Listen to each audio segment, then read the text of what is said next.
आज के इस पावन राम कथा सत्र में आप सभी श्रोताओं का सादर वंदन एवं अभिनंदन। मैं पिछली कथा से आज की कथा को जोड़ते हुए यह निवेदन कर रहा हूँ। कुछ महापुरुषों का कथन है 84 लाख योनियों के अंदर मनुष्य भी है। कुछ महापुरुष इससे अलग बताते हैं, लेकिन स्वयं भगवान की मुक्ति वाणी है। श्रीमद् रामचरितमानस में भगवान स्वयं निवेदन कर रहे हैं, निवेदन करते हैं आकर 84 लाख जोनियों में जीव जल में, थल में और नभ में निवास करता है। माया की प्रेरणा से वह सदा भटकता रहता है। माया कभी काल के द्वारा उसे दुखी करती है, कभी कर्म के द्वारा, कभी गुण के द्वारा और कभी स्वभाव के कारण व्यक्ति दुखी होता रहता है। ये माया, इससे माया के योद्धा सब हैं। काल कभी व्यथित करता है, कभी कर्म, उसके कर्म उसको दुख देने लगते हैं, कभी स्वभाव के कारण दुखी हो जाता है और कभी गुण के कारण। जैसे सत्व रज तम, ये 3 गुण हैं। तो सत्व, सुबह भजन करने के लिए सत्व भगवान ने दिया, सुबह उठकर भगवान का भजन करो। रज, दिन में रजोगुण प्रबल रहता है, खूब मेहनत करो, धन संचय करो, जीने के लिए धन की आवश्यकता होती है।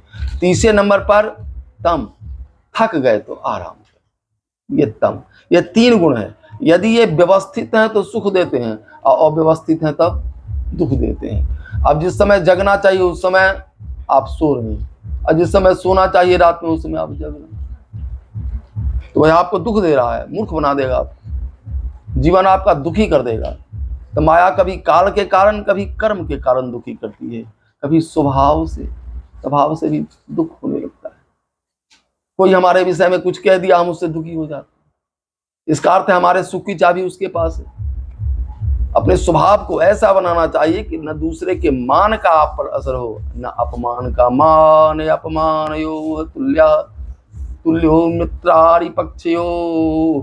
अगर जो व्यक्ति दूसरे के मान अपमान से दुखी सुखी होने लगेगा, इसका अर्थ है दुख की चाबी उसके पास चली गई, वह बराबर आपको दुखी करता रहेगा। तो स्वयं प्रसन्न होने के लिए, प्रसन्न रहने के लिए यह बहुत आवश्यक है कि आपका स्वभाव सुंदर हो। भगवान का भजन करने से स्वभाव सद सुंदर हो जाता है। दूसरे के अवगुण को देखना ही नहीं, स्वयं अपने अवगुण को सुधारते चलिए। स्वभाव गुण घेरा, तो ये 4 के कारण माया दुखी करती है। फिरत सदा माया कर फेरा, काल कर्म स्वभाव गुण घेरा। जब भगवान देखते कि जीव बड़ा दुखी हो रहा है तो कृपा पूर्वक मनुष्य बना देते हैं। कबहू करी करुणा नर देहि, देतई से बिनु है।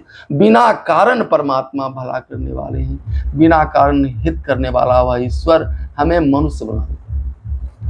हम लोग 84 लाख योनियों में भटकते भटकते दुखी हो जाते हैं, तो वह कृपा कर देता है, करुणा कर देता है और मनुष्य बना करके हमें भेज देता है। यह मनुष्य शरीर क्या है? दृढ़ नौका है और साधन का धाम है। अगर हम साधना करें तो इस साधना के द्वारा ईश्वर की भी प्राप्ति हो सकती है, मोक्ष की प्राप्ति कर सकते हैं। भगवान स्वयं निवेदन कर रहे हैं, साधन धाम मोक्ष कर द्वारा, पाइन जेहि परलोक संवारा। लेकिन इस शरीर को प्राप्त करके जो बुरे कर्म करने लगते हैं उनका 84 में जाना तय है। उसको 84 में जाने से कोई रोक नहीं सकता। उसको क्या करना होता है? सो परत्र दुख पावई, तो मनोपरांत दुख पाता है। सिर धुनी धुनी पछिताय, और सिर धुनकर पछताने लगता है। काल ही कहता है कि मेरे पतन का कारण काल है, काल ने मुझे, समय मेरा खराब हो गया, इस कारण मेरा पतन हो गया। पतन व्यक्ति स्वयं अपना कर लेता है, और दोष किसको लगाता है? काल को। कभी कर्म को दोष लगाता है, कर्म के कारण जो है सो मेरा पतन हो गया। कभी ईश्वर को दोष लगाता है, गलती स्वयं करता है, दोष ईश्वर को लगा दिया कि ईश्वर ने काम बिगाड़ दिया। सामान्यतः लोग कहते हैं कि बना लिए तो काम हम बना लिए, मैंने काम बना लिया, और बिगाड़ दिए तब ईश्वर ने बिगाड़ दिया। लोग ऐसा मानने लगते हैं।